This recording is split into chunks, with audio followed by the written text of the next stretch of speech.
El primer bany de l'any s'ha aplaçat el proper diumenge 17 de gener. La decisió s'ha pres després de valorar els riscos que comportava realitzar l'activitat diumenge passat amb la forta mar de fons que hi havia. El Club de Natació, juntament amb Protecció Civil, hem decidit que veient la mala mar que fa i en recomanacions que hi ha des de Protecció Civil de Catalunya, suspendre-ho per al risc de que algú li pugui passar alguna cosa. I ho aplacem a la setmana que ve, el proper diumenge, dia 17.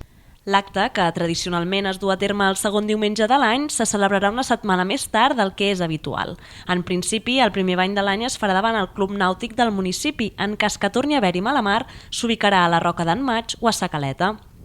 L'activitat, que originàriament reivindicava la construcció d'una piscina coberta a la vila, arriba a la 22a edició. Després de 2 temporades, torna a fer-se al mar amb el repte d'arribar als 200 banyistes.